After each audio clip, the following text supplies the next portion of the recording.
Well, good day, YouTube, and welcome to another episode of the Albino Rhino Beer Review. I have a bottle opener today.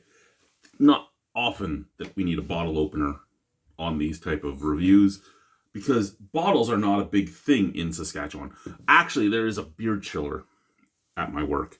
And for any of you that don't know what I'm talking about, it's that fucking like metal butt plug thing that used to be out a while back. It's like ridges going down and it has like a hole for the mouth part and you drink and you put it in your freezer and then you put it in your beer. We have them here and I'm like, really, why do we have these? Because bottled beer isn't big here. Cans is what you see everywhere. But this is a craft brewery bottle. It is in a mini champagne. It is from Nokomis in Nokomis, Saskatchewan. This is Vitamin C.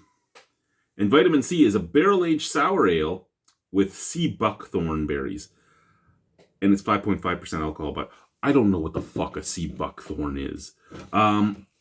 This was a $12 bottle before taxes and deposit. Well, a $13 bottle before taxes and deposit.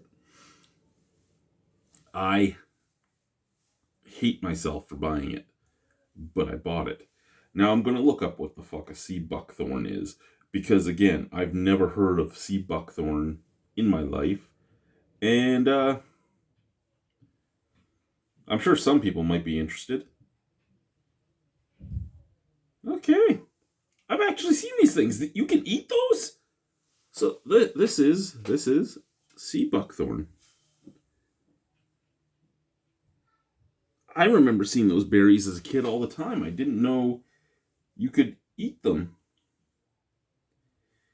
Hippophae, sea buckthorn shrubs.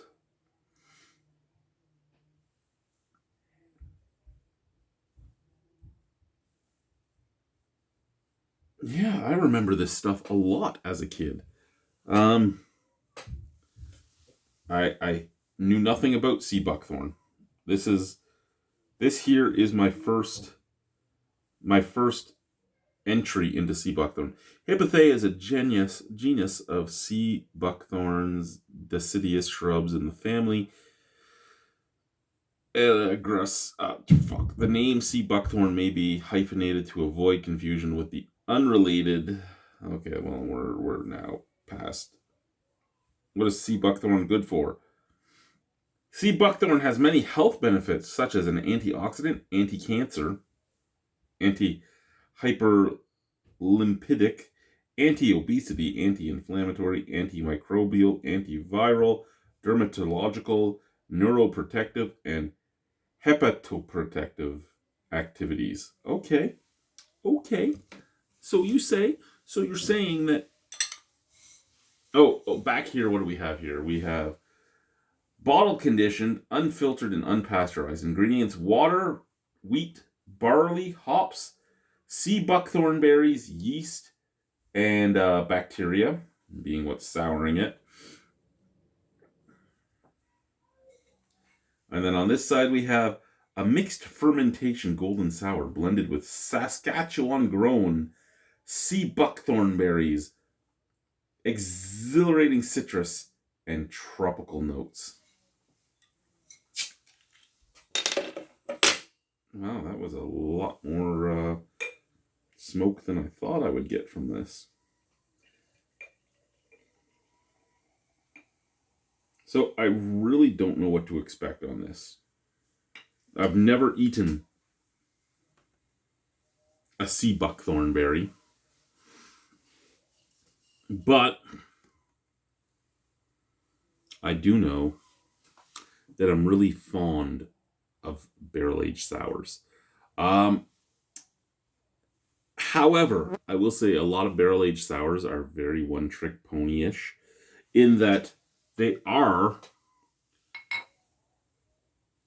very in-your-face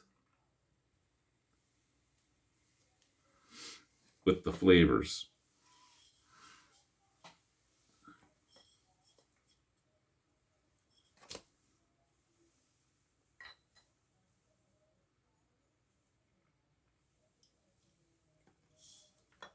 Okay.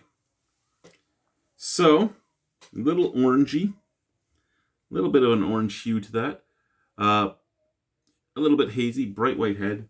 Nice snap, crackle, pop. Scent from the glass. And here's what I was talking about. This smells like a barrel-aged sour ale. It's very acidic. It's very fennic.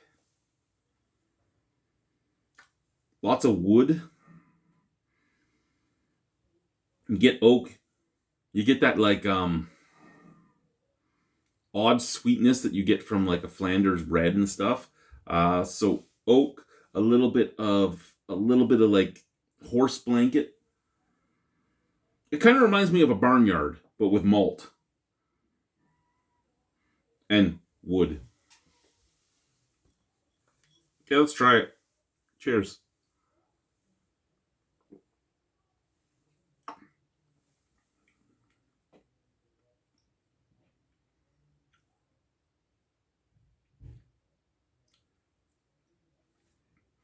That's intriguing. That's intriguing in a way I didn't think a beer could be intriguing. It's odd and great at the same time. Sorry, I'm just looking it up now. There is 88 tap-ins of this, and 3.94 is the average. The last person to have it was a guy named Mike. He untapped it at home, and he untapped it yesterday, and he gave it a 3.75. Then I have another untap from the 14th of September. This beer is fairly old. I know that solely because, well, one, I have untaps going back all the way to 2023, and it's the same bottle and everything else, and it was bought in the same city I'm in. And I'm going to assume it was, well, some of them say they were bought at the same store. This isn't something I think you would make all the time. So, this has been sitting around for close to a year, if not over a year. That being said, still a very good beer. Would I pay that price, though, again? I haven't even gone to tasting notes, but would I pay the price this beer is at again? No. For me, the price makes this beer too prohibitive for me. I don't like drinking till I'm drunk. At least not anymore, not in my older days. But I still like to have 2 or 3 beers when I'm having a beer. I'd like to have more than one. Or in the immortal words of Letterkenny, I could have 8 beers. And I could have 8 beers. I still wouldn't be drunk. It would put me further away than I'd like to be. I like to still have all my faculties and everything else. So if I'm drinking 2 or 3 of these, though, I'm not paying $40 for 3 of these beers. I'm not.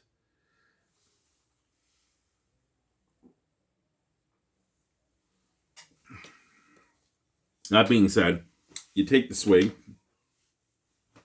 First thing that kicks you in the mouth, the oak, the drying tongue depressor type of taste, and on top of both of those, that somewhat sour, somewhat acidic, somewhat barnyardy taste you get with a lot of barrel-aged sours, and as well as a lot of more traditional saisons. It kind of reminds me of the few barrel-aged saisons that you will find out there. I know I'm not being as good today as I usually am on this stuff. It's been a while since I've had any beer to review, right? So yeah, you can get it.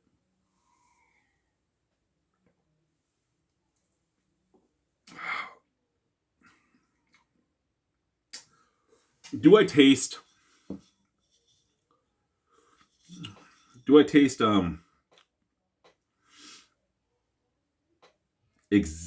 exhibiting?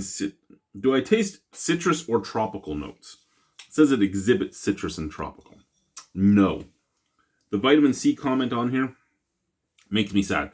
The closest thing I get to vitamin C or tropical flavors is this slightly, I guess I could say citrusy sourness on the sides of my tongue that's there right now. That's the closest I get. I don't get passion fruit. I don't get pineapple. I don't get orange. I don't get lemon. I don't get lime. I don't get any of that. It's just there. And this is supposed to be a sour ale. And yes, it is sour. And yes, the sour does kind of give me reminiscence of citrus sour. But it's...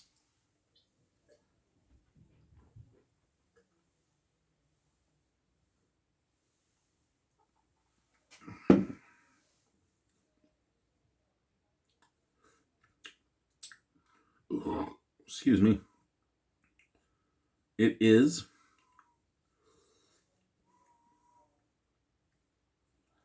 what it is. I mean, it's the best way to say it. It is what it is. It's a beer. It's a good beer. It reminds me of almost anything you can get from, say, Small Pony Barrel Works. It reminds me of almost anything you would get from... well, there is a lot of breweries that did like Belgian sours and nothing. So, actually, that's what I'm going to say. This is a very small town in Saskatchewan. And I say very small town. For Saskatchewan, I don't know if Nokomis is really a very small town. But remember, I'm originally from Ontario. In Ontario standards, Nokomis is a very small town. And this very small town is making a barrel-aged sour ale that could compete with other bigger, more hyped companies' barrel-aged sour ales. I cannot say that it's a bad beer. I cannot say that there's anything wrong with this beer. I cannot say...